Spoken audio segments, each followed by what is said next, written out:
All right, so let's talk about some MCU stuff for a bit, right? So we'll talk briefly about I Am Groot. And reason being is because honestly, there really isn't that much to talk about with I Am Yeah. Groot, but that's kind of like the point when you really think about it, right? So in a nutshell, I'll just share my thoughts on it and I'll just do my review of it and then you do your take and then we'll rate it, right? So what I Am Groot is just basically this really brief season. Like actually each episode is like about 3 to 4 minutes and we get 5 episodes, right? So if you binge it, it literally is like 20 minutes, right?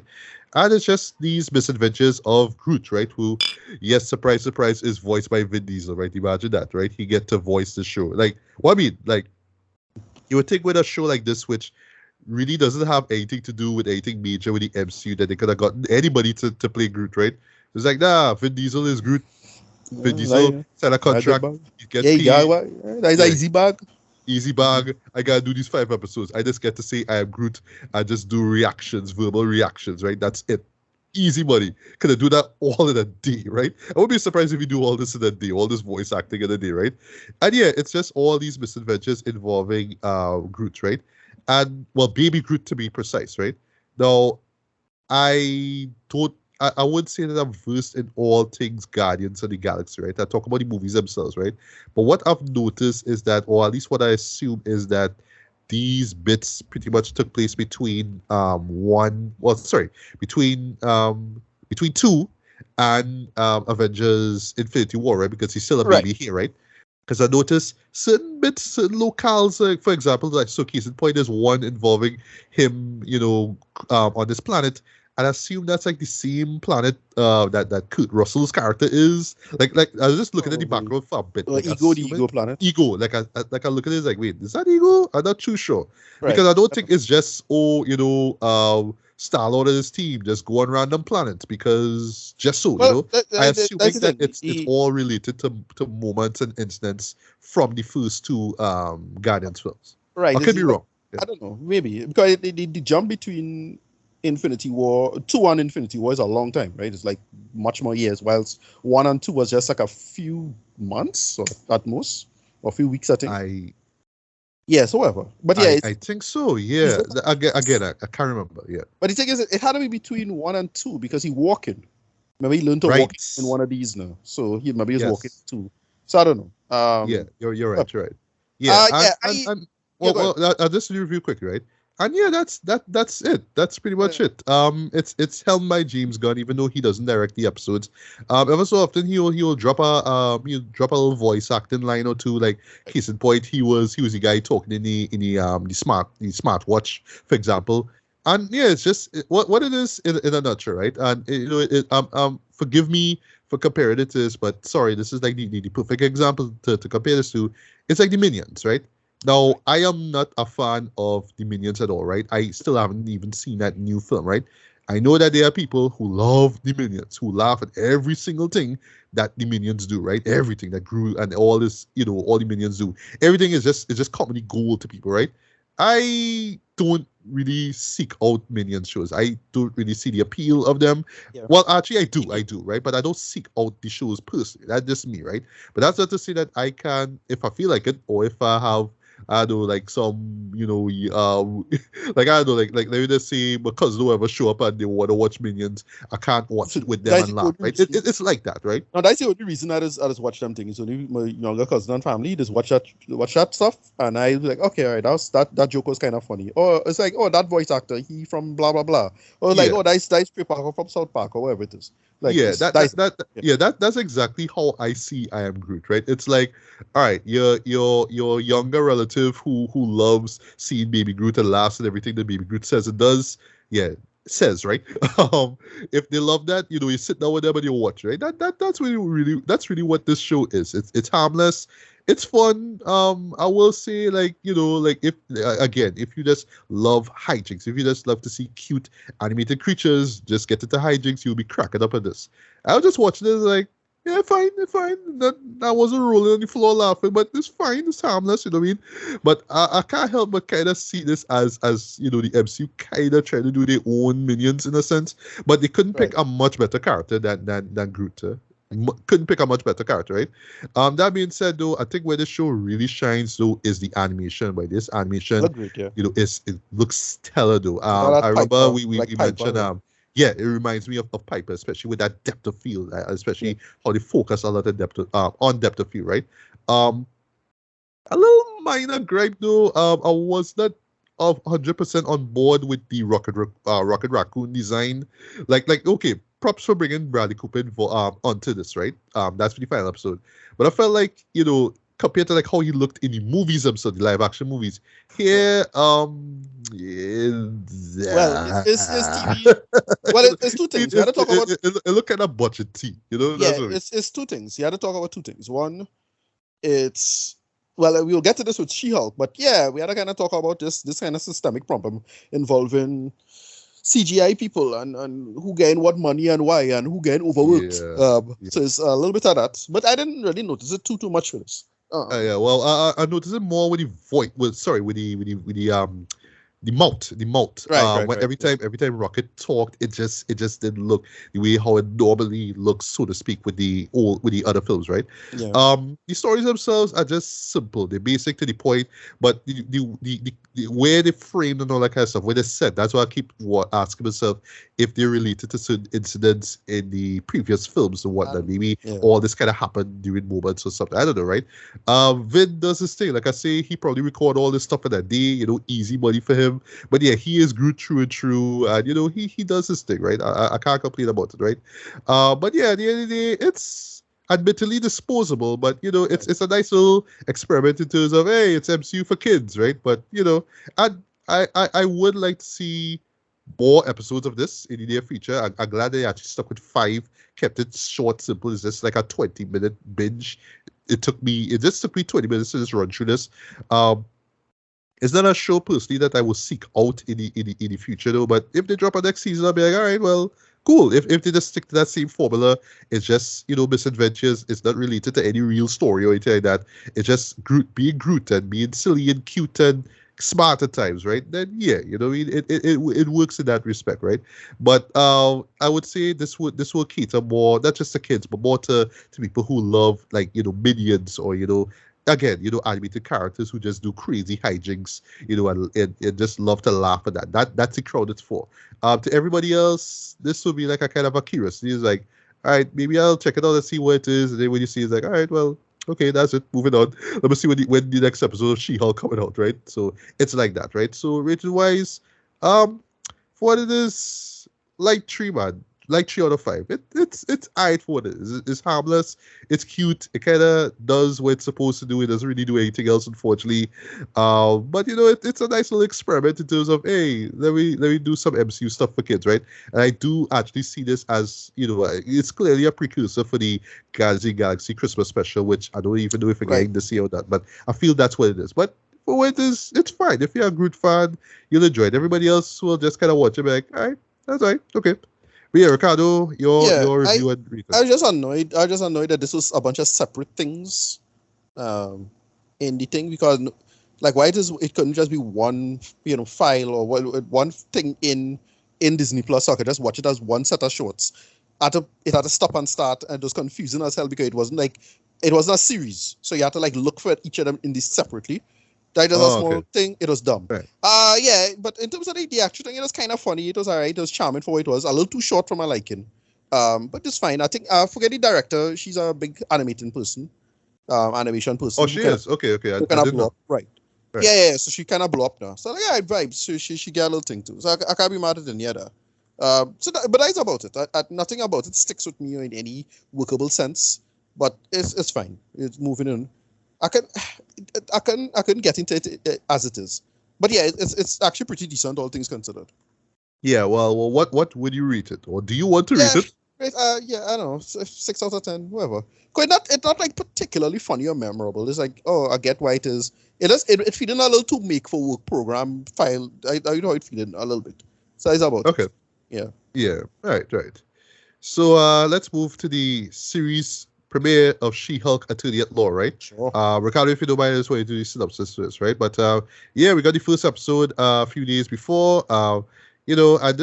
while this was not a show that I was like really excited for, I was just curious to see, McGill, Tatiana, Basili, if I got the Maslany. surname, Maslany. Oops, it's wow. As always butcher that surname, but I don't know why, right? I'm a fan of Orphan Black. Right? Think about that, right? Yeah. Playing She-Hulk, right? And what really her story was just in the character of Jennifer Walters, right? What's that gonna add? What's that gonna add? Sorry, to the grander world of the MC, right? That's my big curiosity with this, right? But yeah, Ricardo, take it away. What was this episode about? Yeah, sure. So it's just, yeah, again, it's a premiere for She-Hulk, effectively. It's her. She starts in a central conceit, just kind of practicing to do something involving law. But she's already the She-Hulk, and then she just basically does a flashback, using the whole fourth wall breaking conceit as a framing device. The tried and true fourth Right. wall, breaking the fourth wall. Right, Yeah. right. Which is something that she's kind of the one of the first to do it in comics and whatever. It is doing it long before Deadpool. Since Okay. Wow, I yeah, yeah. did not know Yeah, that. Shit. yeah, pretty Wow. much since the get go of the franchise. So it's like cool. And yeah, they build it from what it is, and yeah, they just show basically her origin, like how she becomes She-Hulk. It's a little fast, a little rush. To spoil it effectively is that she gets her hand cut and it mixes with Bruce's blood, in a car accident. And well, why the car accident happens is a mystery because I only watched the first episode, but the car accident is an alien, one of these Sakarian alien ships from Thor the tree. Because remember he was on that planet, so like they follow him or Yes. something involving that maybe. But yeah, that causes the accident. But basically, he kind of stabilizes and sorts it out. It's a place in Mexico they go to that Tony gave him. And that's pretty much it. It's just him trying to train her and make it make sense in terms of the hulking of it. And then he was kind of surprised that she didn't have like an alternate personality like he does. And starting to learn that, right, well, it have like a lot of evidence is that his childhood in the MCU is very similar to the childhood that he had from the Ang Lee films, where he probably had an abusive dad, and that is why his hulking turns out as much more tragic than the average person. Oh, Stuff like okay. that, right? That's an interesting point there. Right. Because the thing is, the other character who also has the Hulk ability, Blonsky, we call it Abomination, he doesn't have an alternate personality, right? It's only really Bruce, right? You notice that, right? She doesn't have one, and he was kind of surprised at her not having one too. But yeah, she just kind of figure out the Hulkness of everything, and it's not some big troublesome thing as Hulk making it out, because he kind of missed the point. It had very little to do with the Hulkness, really his own issues that he had to sort out, and that's why it takes so long. Which I liked. A lot of people getting into some dumb back and forth about how she learned to be Hulk super fast or anything like no. That not to do the Hulk part. It's the Bruce part. That's why Bruce took so long to sort it out, because not only he had the unique problem of being the Hulk, but he had his own unique hang-ups with it, right? That she doesn't have, and she sorted it out really quick. They do her version of basically "I'm always angry," which kind of works. People again, the usual crowd trying to make noise about it and saying, "Oh, that don't make any sense," and how Bruce so traumatized because all his friends died and everybody gets snapped and things. It's like, yeah, you're missing the point. It's like, Exactly. yeah, whatever. Moving on. So yeah, but she sorts out the Hulk stuff. She goes she gets she basically comes back, and they basically just the whole episode is just him and her sorting out the Hulk stuff and having discussions and conversations about all kind of things. And it works for the most part because a simple reason. Ruffalo and Maslany has fantastic chemistry with each other, in my opinion. They bounce off each other quite well. It's not, they don't try to overthink it or anything like that. It's clearly two competitive cousins competing with each other, and he just kind of annoyed with some of her stuff. She bright too. He kind of shocked that she pulled it off this nonsense so quick, that kind of thing there. And they're making it work for what it is, and I enjoy it. The big thing I had a problem with, and we'll have to talk about it sooner rather than later. The special effects. Interesting. Okay. Interesting enough. Yeah. Yeah, interesting enough, everything else looks good. Everything looks good because he looks good, right? When it comes to like light and shade and this kind of stuff. But she looks very unfinished. I don't know what they did or why it is that's the way it is. And I'm probably getting into this big back and forth as to how much facial information you have on the person to make it work in camera, to get all these different cobbled together thing, because he looks good. I find he looks good when it comes to like lighting and shading and in angles and in the dark and in the thing. And when you see him, he looks fine. But she still looks pretty unfinished. Somebody make a joke is some Fiona from Shrek effectively at times, right? Yeah, again, Oh but God. yeah, but No, no, sorry, but I would not have even put those two together, you know. but yeah, it kind of feeling like that, and it feels unfinished. But and we'll have to kind of talk about, well, ultimately, yeah, it's Marvel, right? Marvel just the work. I think that the main reason why that didn't happen is that his stuff is finished because it was finished back in the past, right? Back when this wasn't an issue, and now when the new work has to get done, her stuff kind of not really being done as well as it can. And again, we had to talk about, well, Marvel just not paying the CGI people or whoever it is how to get on the pay and how overworked they are and whatnot and so on and so forth.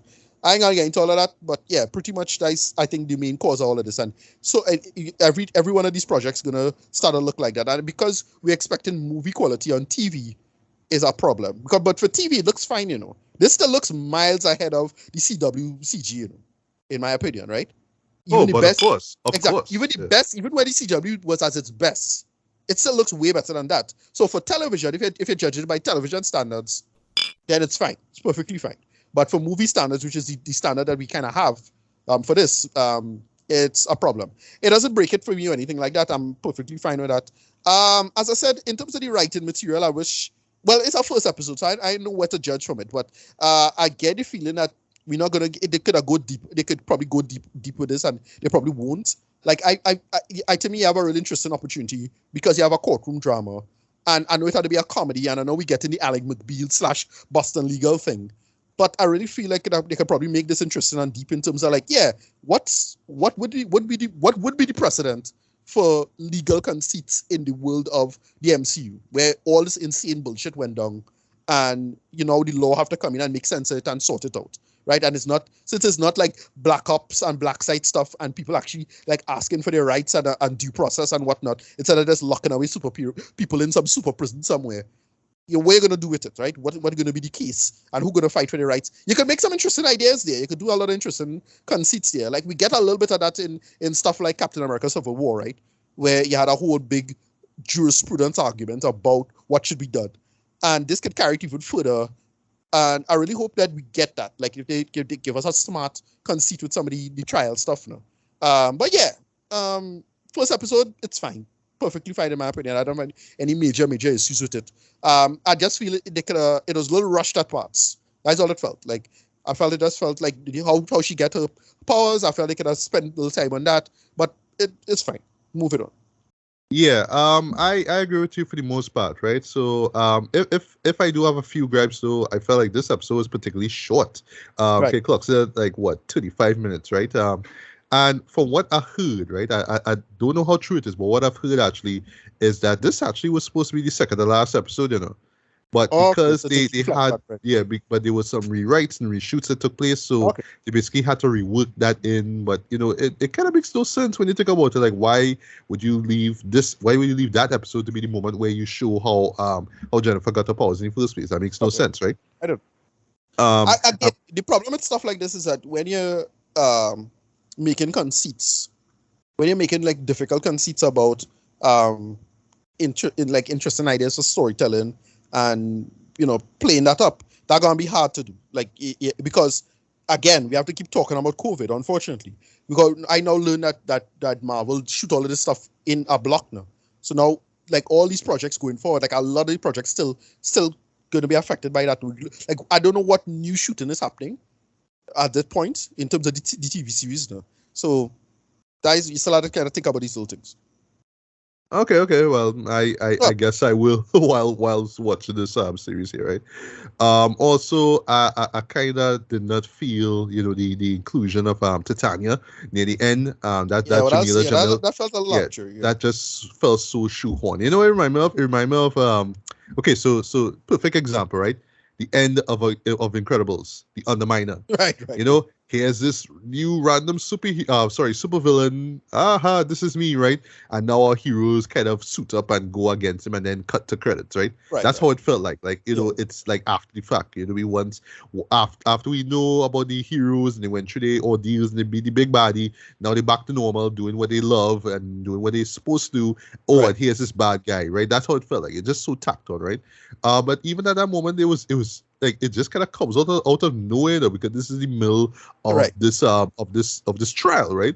So yes, of course, you kind of wonder what's the point or what it's all going to lead to. But even there, if we had got more time, you know, what I mean, we could have actually explored that a little bit, right? Yeah. But I do like how how this episode, of course, emphasized on how she becomes She-Hulk, right? Yes, I do admit it is a tad bit rushed, right? People would I saw some criticism about that too, especially how she suddenly turns, especially with that blood coagulated, Bruce's blood coagulated with hers and all that kind of stuff, right? Right. This Right. happens so quickly, right? But yeah, I mean, for the time allotted, they do enough. That's all I'll say, right? Right. You are right. Tatiana and Mark, hold things down together. They just have great chemistry together. I just love, in general, the idea of duality here, right? There's always like throughout this episode, there's this idea of duality and two opposing truths, right? Case in point, the this therapy that Bruce wanted Right. Jennifer to go through, right? Yeah, it's about accepting two opposing truths, right? And you see it throughout their dialogue. It's just her believing that yes, I have these powers. I know I should be a superhero because my cousin's a superhero. But look at what made a superhero resulted with you. Like you're in Mexico, basically hiding from the world. Your friend's gone. You know what I mean? Steve not here. Tony not here. You know what I mean? So why should I do that, right? And there's a great it. I mean it's feminist, but I mean you go into the show expecting that, right? The idea of like he's talking about controlling your anger and what makes you angry. And then she Right. talks about, that's pretty much just being a woman. All Yeah, these things is enough for anger and fear. It's yeah, like, they do that. you know. They do that conceit well. The whole "I'm always angry" idea. Yes, yeah. Yeah, they make it And work. how easy it is in general for a woman to be angry compared to a guy, right?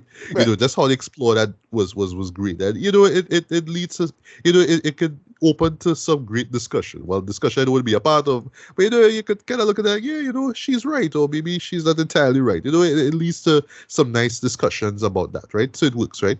But I love the fact that it does not hit you over the head with it, right? I know a lot of people don't like wokeness when it comes to the TV shows, right? But here it's not subtle neither, but it's done just well balanced enough so you get the idea, get the point that again, but it's not to the detriment of the show itself, right? And you do get this fun vibe throughout it as well, though, which I do appreciate. Again, similar to Miss Marvel, I do wish that we got to at least get a sense of who the big bad guy is, right? Instead of just this random villainess who shows up near the end because of reasons, right? Sorry, I still don't know who this Titania character is. I just Right. literally found out her name through Wikipedia. I have no clue who this character is, right? But whatever, right? I do like that, we're not doing the whole secret identity thing stuff for now. So yes, Jennifer's friend who is there at the trial, she knows about the Hulk. So it's like, just turn to Hulk. I like that. We're not gonna do the whole, secret identity crap. That's been played out, right? But yeah, exactly, and that's to me again. You're leaning to the conceit because look, the MCU started with subverting that with fucking Iron Man. I don't understand why it is that they trying to Exactly. keep going back to doing that now. Like it's so weird that they're trying to do that as a sell point. Like for some characters, it makes sense doing that. Like I thought, even though it was, I understand why some people might find it annoying, but for Miss Marvel, it actually made sense. Like her doing that, right, in the world, right?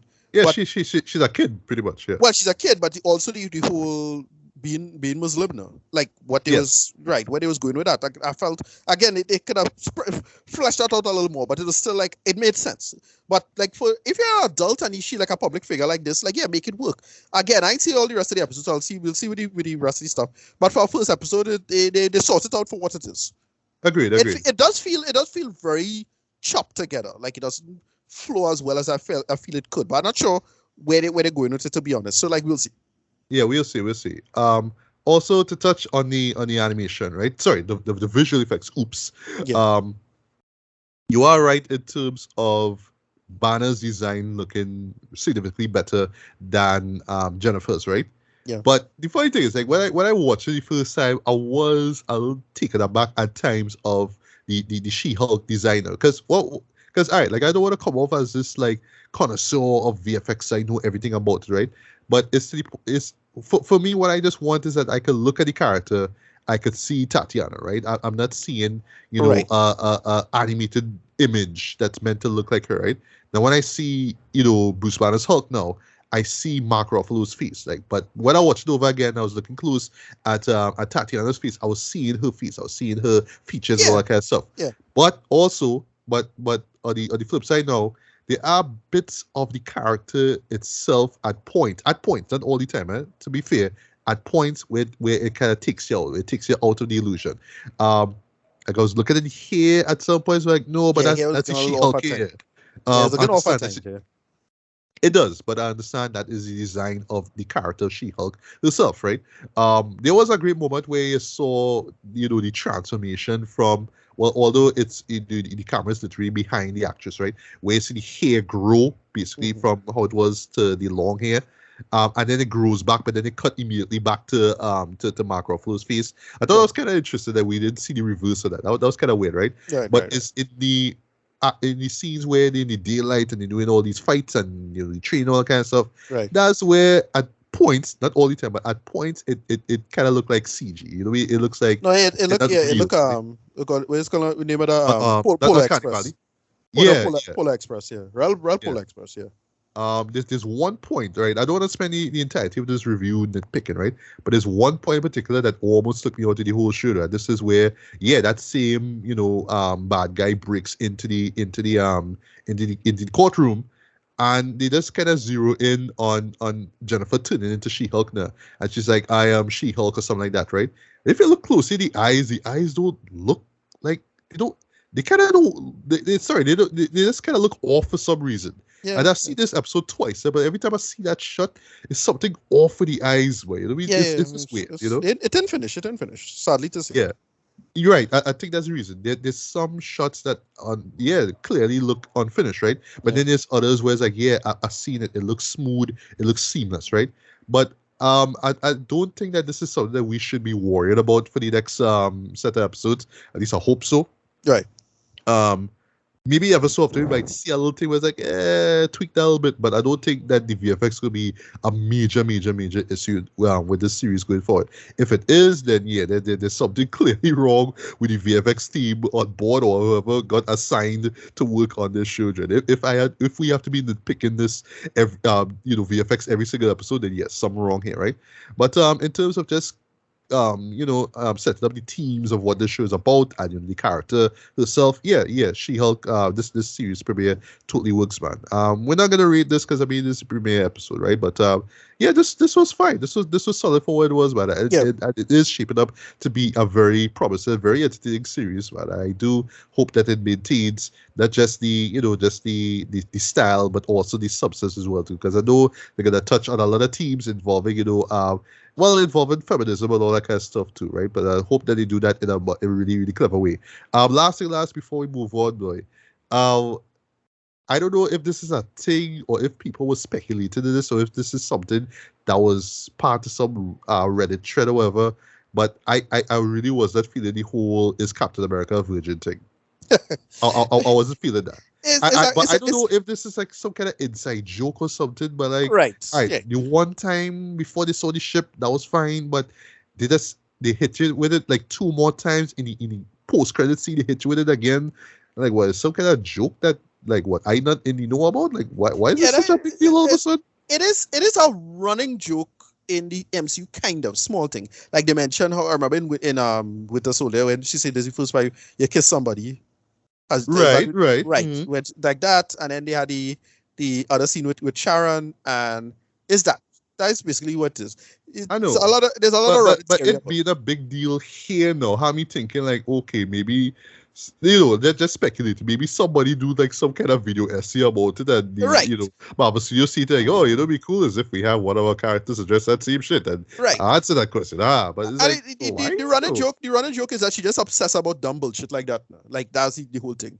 So that's the whole thing. Another, it has something that's a little side effect that comes from that, which I absolutely hate if they were to chase down. So it's implied that okay, so the actress who they say Steve loses his virginity to. She's the same actress who plays Star-Lord's mom in Guardians. Same actress. Yeah, same actress. So the in-universe fan theory is that woman is the grandmother of this woman, and it's implied that Steve is an ancestor. Steve is an ancestor of Star-Lord, right? That is which I hate. Absolutely hate it. Absolutely hate that. Cut that bullshit. I don't like yeah, that sounds that sounds like you just have way too much time on your hands. Whoever came up with that shit. Yeah, jeez. whoever. I don't really care. Whoever. It's fake universe bullshit. I don't care. But like, I don't want them to go down that trail at all. But it could be like a funny, like people talking about stuff in the world anyway.